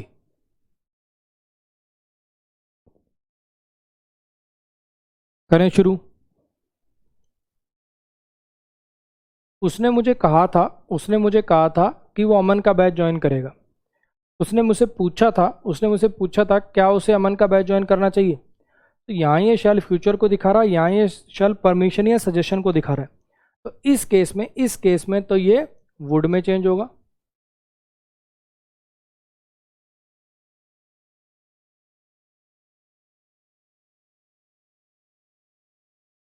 और यहाँ पे ये शुड में चेंज होगा। क्लियर हो गया? आज के लास्ट सेंटेंसेस पे आ जाइए, सेकंड लास्ट पे। ऐसे ये जो मस्ट है ना, ये मस्ट के भी दो पास्ट फॉर्म होते हैं। मस्ट के भी दो पास्ट फॉर्म होते हैं। अगर आपको सेंटेंस पढ़ के लगे कि मस्ट का यूज प्रोबेबिलिटी को दिखाने के लिए किया गया है, जैसे वो था ना पॉसिबिलिटी को दिखाने के लिए मे का यूज करते हो इन चीजों का, वो पॉसिबिलिटी थी फ्यूचर की, शायद ऐसा होगा। प्रेजेंट की बहुत हाई पॉसिबिलिटी को दिखाने के लिए मस्ट का यूज करते हैं। जैसे he must be very rich, जरूरी है बहुत अमीर है। अब आप एयरपोर्ट पे गए, सब लोग एक बंदे के साथ फोटो खिंचा रहे हैं, आप नहीं जानते वो कौन है ना, लेकिन इतना तो idea, he must be very famous, जरूरी है कोई फेमस बंदा है यार। तो मस्ट का यूज हाई प्रोबेबिलिटी को दिखाने के लिए भी किया जाता है। अगर आपको लगे कि मस्ट का यूज प्रोबेबिलिटी पॉसिबिलिटी के लिए किया गया है तो मस्ट का मस्ट ही रह जाता है, उसको चेंज नहीं करते फिर। लेकिन अगर मस्ट का यूज ऑब्लिगेशन के लिए किया गया है, किसी पे कोई पाबंदी, उसको ये काम करना ही पड़ेगा, ऐसे वाले सेंस के लिए किया गया है, तो फिर उसको हैड टू में चेंज कर देते हैं। इन दोनों को पढ़ो, अब जरा बताओ।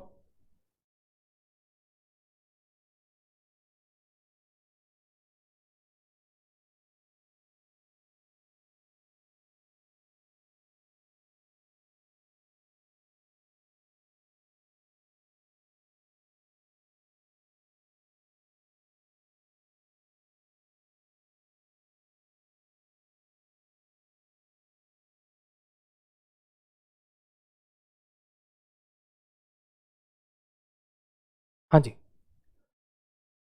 उसने मुझे कहा था कि सलमान खान को अमीर होना पड़ेगा, कि अमीर अमीर है, जरूर सलमान खान बहुत अमीर है। तो यहां तो मस्ट का मस्ट ही रह जाएगा, यहां तो मस्ट का मस्ट ही रह जाएगा, हाँ क्या ना। लेकिन इसमें ही टोल्ड अस, उसने हमें कहा था कि उसे घर जाना पड़ेगा अर्जेंटली, उसको जाना पड़ेगा, उसको ये काम करना पड़ेगा। तो ऐसे केस में हैड टू। क्लियर हो गया, वो सारी बातें देखो सेम है। दो क्लॉज हैं, मेन क्लॉज पास्ट में हो तो सब क्लॉज को पास्ट में यूज करना, कॉन्सेप्ट ये पूरा वही है, कॉन्सेप्ट ये पूरा वही है जो पहले चला रहा है, अलग कुछ भी नहीं है। बस है क्या, अगर ये प्रोबेबिलिटी को दिखाने के लिए यूज होगा तो इसकी कोई पास्ट फॉर्म है नहीं, present form past form same ही है, मस्ट का कोई पास्ट वर्जन है नहीं इस वाले मीनिंग के लिए। लेकिन अगर ऑब्लिगेशन वाला मीनिंग हो तो फिर मस्ट को हैड टू में चेंज कर देते हैं। क्लियर हो गया। आज के लास्ट सेंटेंस पर आइए। एक सेंटेंस इंप्रूवमेंट का सवाल है। दो तरीके से सवाल पूछे जाते हैं ना, एक तो एरर की फॉर्म में ABCD ऐसे करके, और एक होता है एक पार्ट को अंडरलाइन कर देता है और फिर आपको बताना होता है कि इनमें से कौन सा आएगा। ठीक है, इस पोर्शन की एक मैं आपको बात बताता हूँ, स्टार मार्क करके नोट कर लीजिएगा। जरूरी नहीं कि ऊपर जो लिखा हो वो गलत हो, जरूरी नहीं कि ऊपर जो लिखा हो वो हमेशा गलत ही हो। आप कोई भी एग्जाम उठा के देख लेना, SSC का, CDS का, NDA का, अगर आप 10 ऐसे क्वेश्चन करोगे तो 10 में से 2 ऐसे सवाल आपको मिलेंगे जिसमें ऊपर जो लिखा हुआ वो भी सही है, फिर भी कुछ चेंज करना है। ठीक है, रीजन क्या हो सकते हैं, या तो उससे बेटर मीनिंग दे रहा है वो, मीनिंग वाइज उससे बेटर है, या उसको उसने छोटा कर दिया, कंसाइज कर दिया, उसी बात को कहने का वो शॉर्ट तरीका है। ये एक दो रीजंस की वजह से भी हम इंप्रूव करा लेते हैं। इसीलिए इस पोर्शन का नाम सेंटेंस करेक्शन नहीं, सेंटेंस इंप्रूवमेंट होता है। यानी जो लिखा हुआ अगर वो ठीक भी, उसे इंप्रूव्ड वर्जन कोई है तो कर देना। ठीक है, करो ट्राई इसको, फिर छुट्टी।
हाँ जी, इजी है।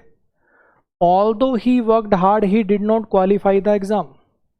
हालांकि हालांकि हालांकि उसने बड़ी मेहनत करी थी, हालांकि उसने बड़ी मेहनत करी थी, आगे क्या लिखोगे? He did not qualify the exam का मतलब होता है कि उसने एग्जाम क्वालिफाई नहीं किया। He did not do it, उसने ये काम नहीं किया। ही डिड नॉट कम, वो नहीं आया, है ना। ही ऑल्दो ही वर्कड, हालांकि हालांकि उसने बड़ी मेहनत करी थी। अब यहां पे हालांकि उसने बड़ी मेहनत करी थी, वो उसको एग्जाम क्वालिफाई नहीं करना चाहिए, वो एग्जाम क्वालिफाई नहीं करेगा, वो एग्जाम क्वालिफाई नहीं कर पाया था। हाँ कि ना। कोड जो है कैन की पास्ट वर्जन है, एबिलिटी को दिखाने के लिए यूज हो सकता है। तो बेस्ट इसके अंदर कौन सा हो जाएगा? बेस्ट इसके अंदर कौन सा हो जाएगा? ये वाला। हालांकि हालांकि हालांकि उसने उसने बड़ी मेहनत करी थी, हालांकि उसने बड़ी मेहनत करी थी, वो एग्जाम क्वालिफाई नहीं कर पाया था। बोलो जी, कुछ मेरी बात आई समझ में? गलत नहीं है ये। हालांकि उसने बड़ी मेहनत करी थी, उसने एग्जाम क्वालिफाई नहीं किया था। अब क्यों नहीं किया था हमें नहीं पता, क्यों नहीं किया था हमें नहीं पता इस सेंटेंस के अंदर, लेकिन जो बेस्ट मीनिंग है वो इससे पॉसिबल है। तो एक बार मैं फिर बता दूं, इस वाले पोर्शन के अंदर, इस वाले पोर्शन अगर ये एरर में आए तो नो एरर हो जाएगा, मतलब ऐसी कोई गलती नहीं है इसके अंदर, कोई ना ग्रामर की गलती, मीनिंग भी चल जाएगा। लेकिन बेस्ट, जो इस सेंटेंस का बेस्ट पॉसिबल मीनिंग है वो यहां ये लिखने से आएगा। क्लियर हुआ? चलो जी, उम्मीद करता हूं कि लेक्चर्स अच्छे लग रहे होंगे। ऐसे ही मेहनत करते रहिए, पढ़ते रहिए। आपकी नेक्स्ट क्लास के अंदर आपका मॉडल चैप्टर खत्म हो जाएगा, फिर मैं आपको वर्ब की यानी मेन वर्ब और मॉडल दोनों की मिला के प्रैक्टिस के मॉक्स भी डाल दूंगा। जैसे हमेशा होता है, चैप्टर खत्म होने के बाद उसकी प्रैक्टिस आ जाती है, ऐसे फिर वर्ब की भी डल जाएगी। ठीक, कोर्स अब काफ़ी आगे बढ़ रहा है। ठीक है, तो जिसके भी पीछे नोट्स वोट्स ये सब चीज़ें छूट रही हैं, स्पीड बढ़ाओ, करो उसको। ठीक है, चलो ढीले मत पड़ो अब। जनरली जैसा मैंने आपको पिछली क्लास में बोला था, लोग कहते हैं सब सेम पढ़ते हैं, सारे सेम ही प्रैक्टिस करेंगे, सारे सेम ही लेक्चर देखेंगे तो मेरा ही क्यों होगा। मैं आपको ये बता रहा हूँ, 30-40% बच्चे कोर्स के इस लेवल तक भी नहीं पहुंच पाते। कोर्स बस खरीदते हैं, फलाने टीचर कोर्स खरीद लिया, 10 क्लास देखी छोड़ दिया, फिर 10 क्लास देखी छोड़ दिया। यहां तक आके आपने 30% को तो ऑलरेडी बीट कर दिया है, 30% आपसे ऑलरेडी पीछे हो गए हैं। अब आगे आपको इसी इसी रिदम को मेंटेन करके रखना है। ठीक है, चलो जी, ऑल द बेस्ट, आज के लिए गुड नाइट।